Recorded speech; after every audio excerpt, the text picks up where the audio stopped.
Hello, everybody, and welcome to 30-Minute Thrive, your go-to podcast for anything and everything HR, powered by MRA, the Management Association. Looking to stay on top of the ever-changing world of HR? MRA has got you covered. We'll be the first to tell you what's hot and what's not. I'm your host, Sophie Bowler, and we are so glad you're here. Now, it's time to thrive. Hello, everybody. I'm here with Kathy Seidel today. She's our manager of the recruiting services team, and she really started as a recruiting business partner and made her way up to leading the team. So she comes with a lot of knowledge and expertise in the recruiting world. But she's actually come prepared today with the top 7 things people need to know about recruiting in today's market. So we're going to cover that today, and you'll be able to walk away with 7 key points by the end of the episode. But thanks for being on the podcast, Kathy. I'm excited to talk recruiting with you today. Yes, thank you so much for having me. Absolutely. But before we get into your top 7 things that people need to know about recruiting in today's market, let's talk a little more big picture ideas. So what are some trends that you've been seeing in the recruiting world today? Yeah, it's definitely been really difficult to recruit for probably the last 2 years. But we are seeing things lighten up a little bit. We're seeing less jobs posted. Unemployment numbers are still really low, so there's not a lot of candidates in the market. And so we're really seeing a shift from passive recruiting to that really active recruiting. So you have to be okay with reaching out to people who aren't applying to your jobs or targeting that perfect candidate. And it's a scary place for some people. Right. You kind of feel like you're stalking at times. And so how do you, blur that line between being a professional, doing what's best for your company, but also doing what you're comfortable with when you're recruiting? For sure. So let's go into your top 7 list right now. And the first thing you mentioned was search engine optimization for posting. So what can you say about that? Yes, definitely. Even though it is you have to be active, you do still want to make sure your postings are getting in front of people. And the job boards like Indeed and LinkedIn have leaned towards search engine optimization so that you're showing up in things like Google searches. So you want to make sure that your job posting your job title is in your posting 5 to 7 times, which seems really weird when you're writing it. You quite literally want to say, as a recruiting business partner with MRA, you will be doing, and then have your bulleted list. To be a recruiting business partner with MRA, you need to have. It feels really weird as you're writing it, but when you read it back, and if you think in a candidate mindset, it's fine, and it works really well. But that will help your job perform better than jobs that don't have the title in there as often. In addition, as you're filling out those postings, you want to make sure you're filling information into every single box that you can. If it's a box, say on Indeed, it's a searchable feature on Indeed. And so if you don't have information in there and a candidate searches by shift, your job's not going to show up. So it's just making sure that, you're filling in everything you can, you're connecting it to that engine optimization, you have keywords in there, you don't have like company jargon or company logo or lingo, to really make sure that your job is getting seen by as many people as possible, and that it's at the top of the boards. Because there's a lot of jobs posted still. And so candidates really only look in the first page or 2. And using some of those things really keep you in that first page or 2 and don't get you way down at the bottom of the list. Right. Yeah, something that we have in our team is like a keywords sheet, kind of like a cheat sheet. Mm-hmm. We try to incorporate in each one of our posts, so that would be something that's helpful. Yeah. The recruiting team. Yeah, and that's where like a conversation with your hiring manager when you're just kicking off the role of what are some keywords, what are some things that I should be including is really helpful. Yeah, absolutely.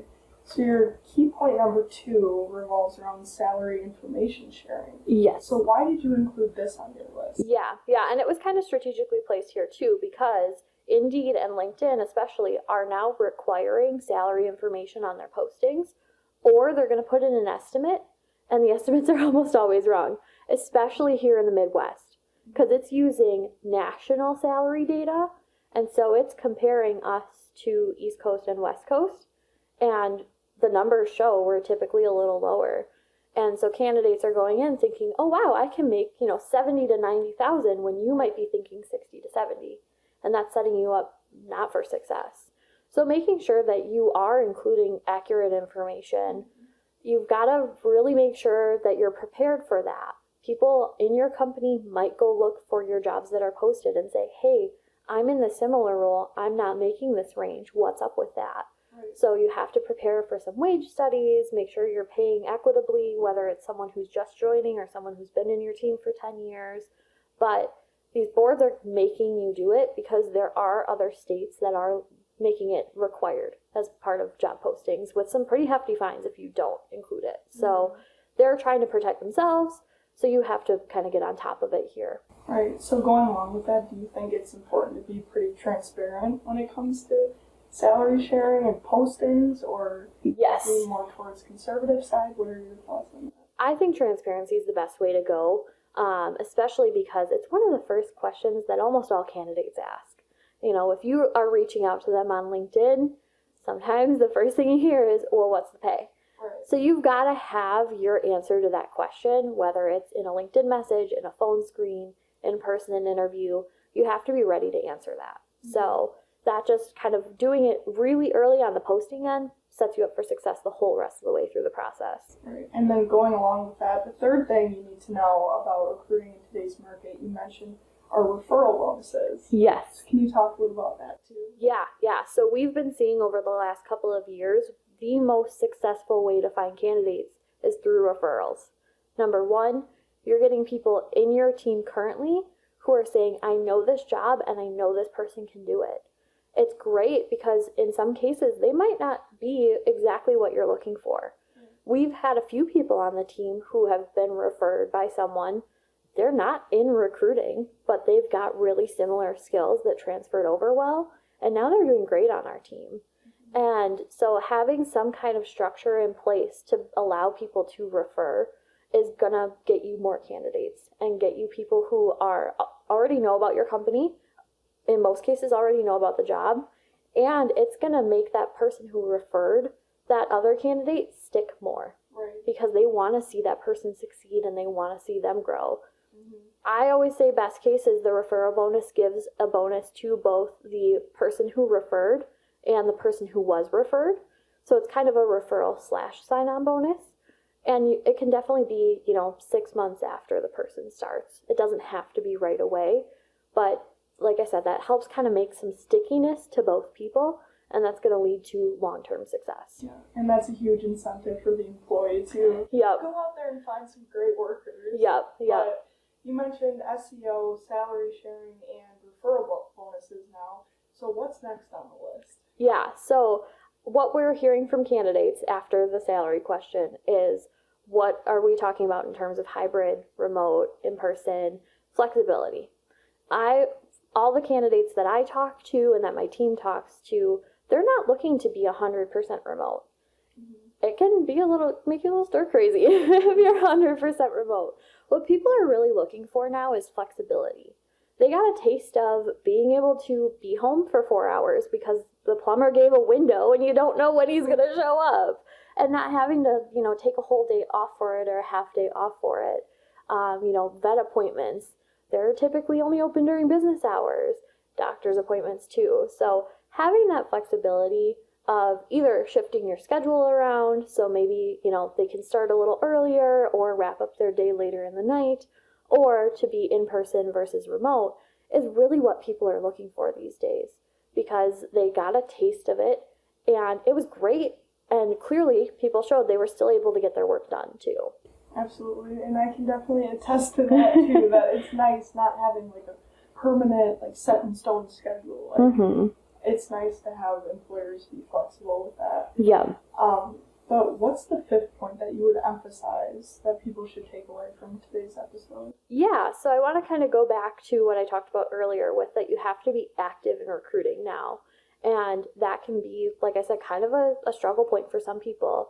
So it's switching from kind of the task-oriented mindset that recruiting can be of get this person screened, get this person, in with the manager, to we call it a hunter's mentality. So you want to go out and find it's terrible to say the prey, but the person.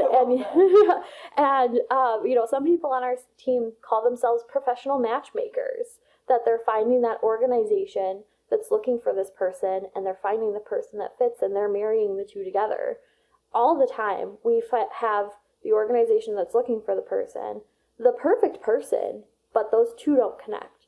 So you have to be the one to bridge that gap and to really make the candidate see why this is the perfect role for them, and maybe sometimes make the hiring manager see why this is the perfect candidate for them, even if it's not necessarily checking all 10 of the boxes, if they're 8 out of 10. But look, here's how they can grow into those last 2. So it's really kind of shifting your mentality, not just expecting the flow to come in, because we're seeing flow be really, really down. Part of that is having the tools to do that. So LinkedIn Recruiter, Indeed Resume Database are great tools to get some candidate data and to be able to reach out to candidates, but they come with a cost. So, you have to be prepared for that and have to know what's going to work best for your roles. Mm-hmm. Indeed is kind of a catch-all, but does really well for, manufacturing roles, entry-level roles. LinkedIn is more of a professional landscape. So, as you're comparing those things, figure out what works best for you, for your roles, and then also for how you reach out too. Mm-hmm. I like how you put that, the analogy of being a hunter, switching to a hunter's mentality, because that's honestly what recruiting is, really. Yes. But you have knowing when to laugh as another key point in your list. What do you really mean by this? Yes. So as I've, mentioned a couple times, recruiting's hard. And when you switch to that hunting, it can be exhausting. I mean, you can spend 2 hours digging through profiles to maybe get 10 that fit what you're looking for. An average response rate means if you hear from 2 of those, you did a good job. And so, it's a lot of work put in, and it can be really demoralizing. So, have that smile file ready to go. Maybe it's candidates who you placed and they're so happy in their role and they sent you an email right as they started or a few months after that, you want to look back on when you have something difficult happen. Our team also has a little kind of shared folder where we save funny resumes or funny names or pictures of funny email addresses. As people kind of went through the email setup earlier in the 2000s, there's some really funny emails out there. I will say my middle school email address is not appropriate at all, but that is why I do not use it. There are some people who are still using their middle school email addresses, and so having a folder of those to look back at when you have a candidate back out the Friday before they're supposed to start, or when you have an especially difficult hiring manager, you've got to know when to kind of take that relax point and laugh, because it can get really, really difficult. Yeah, and I think in recruiting more than ever, just celebrating the milestones is super important. Yes. But we've reached to our last point now, and that is increasing creative mindsets. So what do you really mean by this phrase? Yeah. So with, recruiting, and I kind of alluded to, there's a lot of times you have managers who want 10 things in a candidate. You've got to be creative and help them see, there's not going to be the candidate with all 10 things, but how can we find the 8 things that you absolutely need and the 2 things that we can train on? 2, when you're making job postings or when you're going out searching, finding those different keywords, finding different areas to search, getting creative to expand your candidate pool, especially for diversity inclusion.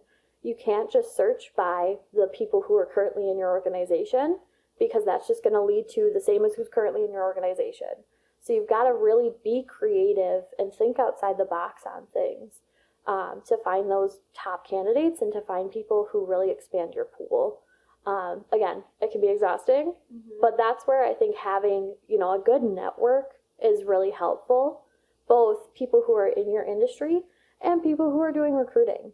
Roundtables and networking groups are my favorite thing because, one, you kind of feel sane sometimes when you sit down with them, because you're like, okay, it is not normal for a candidate to reschedule 5 times. Thank you. It's not just me. But 2, you start to talk about the things that you've done, and they have ideas that you've done before, but you just haven't thought of for this search.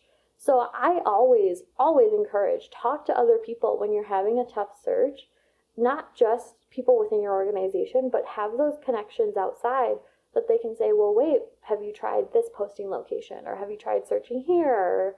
Or, have you tried just searching greater Milwaukee area with a few keywords and leaving the title out to see if, there's titles that other organizations are using?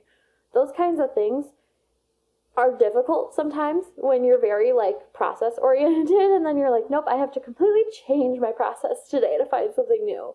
But that's how you're going to be successful. So it's important to kind of push for those things. Mm-hmm. That's some great advice that you gave us. But thank you for those 7 things to remember. I think all of those are very important. But before we end the episode today, do you have any last thoughts that you want to share with our listeners? Yeah, definitely. So, as I've discussed, recruiting is hard right now. And, there's a lot going on in the news of it might get easier, it might get more difficult. And so you've really got to decide how you want to kind of address the current talent landscape. Know where you can be flexible for if things change, but really create your plan and move forward with it. Sometimes that might require some A/B testing. So as you're reaching out to candidates, use one message for one group and one message for another to see what lands better for your candidates.